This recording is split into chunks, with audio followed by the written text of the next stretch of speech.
So thank you, Jules, for joining today when we discuss about the importance of pharmacokinetics for drug development. Can you first please introduce yourself? Yes, sure, Jeroen. I'm Jules Heuberger. I'm a clinical pharmacologist and I work at Cura Consulting, which is a consultancy firm that specializes in translational and early clinical pharmacology, and we advise mainly biotech in their drug development programs. Okay.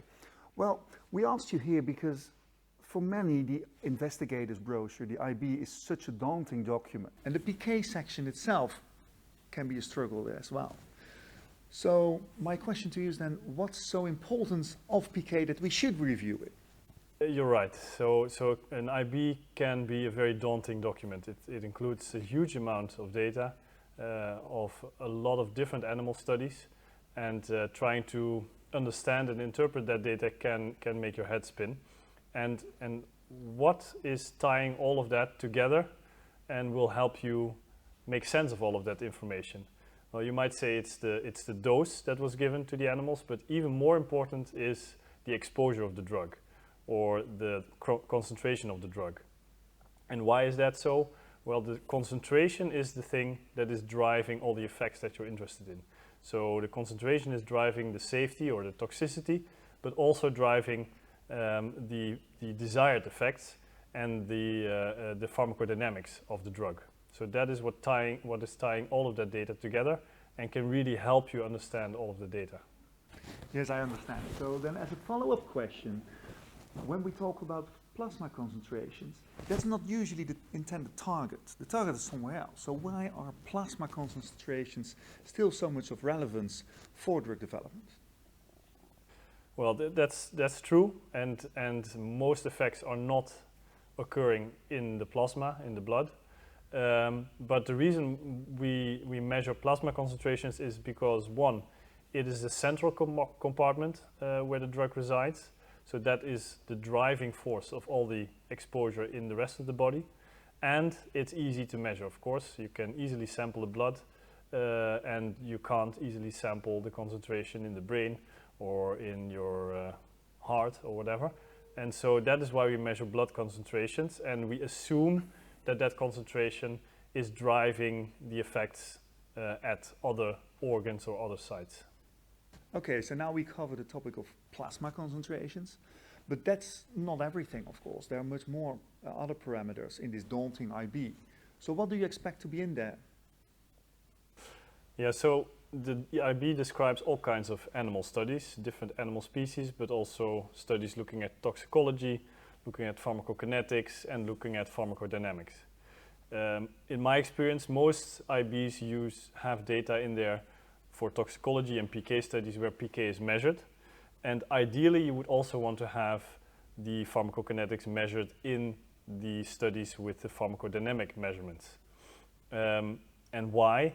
Well, the pharmacokinetics, as we just said, are linking all of these effects together. So if you have all that information on PK, on exposure for these animal studies, you will be able to tie together toxicity and pharmacodynamics in one go, and that will help you interpret the data. And that is important because that is the most important information that will help you determine and understand the behavior of the drug and predict what will happen in humans and at which concentrations.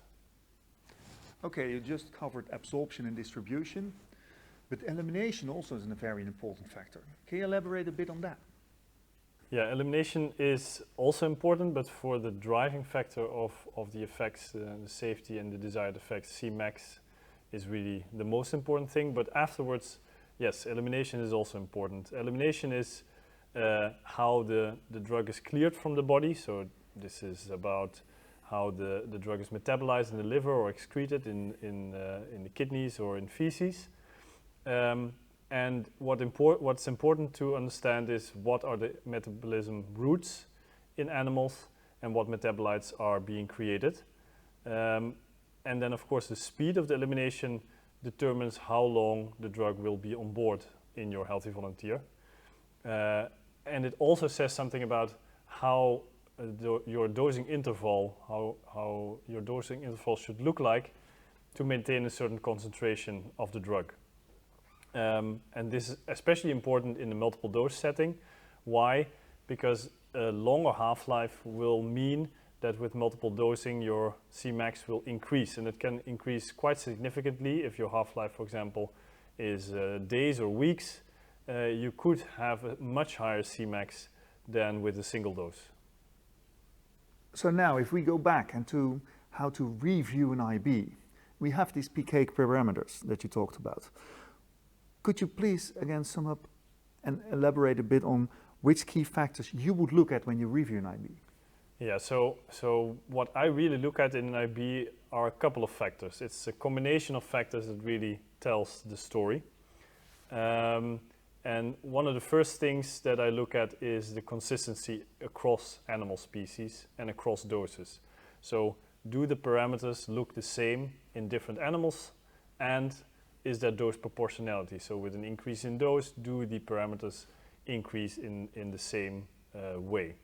So that's one aspect. The other aspect is that certain factors, such as bioavailability and protein binding, if they are at the extreme end of their value, it's important to take care, because that may have an important influence. So very low bioavailability or very high protein binding are, let's say, red flags to really look at the data and make sure that you understand what is happening with the drug.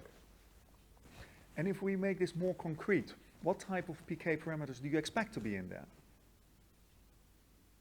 Yeah, so when I look at an IB, I really look for a set of different factors that are important and that are driving how confident I am about the data and about my prediction towards the human setting. So one of the factors that I really look at is the consistency between animal species and also between dose levels. So do the parameters look consistent between species, and also are they dose proportional? Because if they are, that will increase my confidence in the predictability of the PK, and that will likely also have a good predictability in humans. So that's one important fact. And then some parameters, it's important to take care whether they are at the extremes of the value. So for example, for bioavailability, if it's very low, or for protein binding, if it's very high, that's an important factor to take into account, because if it's slightly different in human, that may have substantial consequences for the PK. And then finally, what is important is looking at the accumulation factor at multiple dosing. So what is the half-life, and how much do I predict that the exposure will increase over time with multiple dosing? And then finally, the protein binding I already mentioned. As an example, if protein binding is very high, I really want to know in the animal settings, but also already in vitro in humans, human cells, how high is the protein binding, and is it similar across species? Because if it's not, and the protein binding in humans is different than in the animals, then even a slight change in protein binding can have a huge impact on the free concentration. And remember, it's the free concentration that we assume is driving the effect, both the desired effects, but also the toxicity.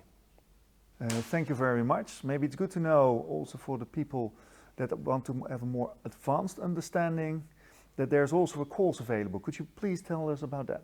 Yeah, so Curao Consulting is consulting biotech companies, but we also really see that there's a need to educate people in this aspect, especially pharmacokinetics and clinical pharmacology in early phase drug development.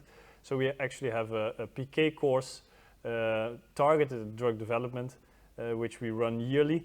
And if you're interested, you can find the link in the text to the website where you see the information on the course that we host. Thank you very much, Jules. Thank you, Jeroen.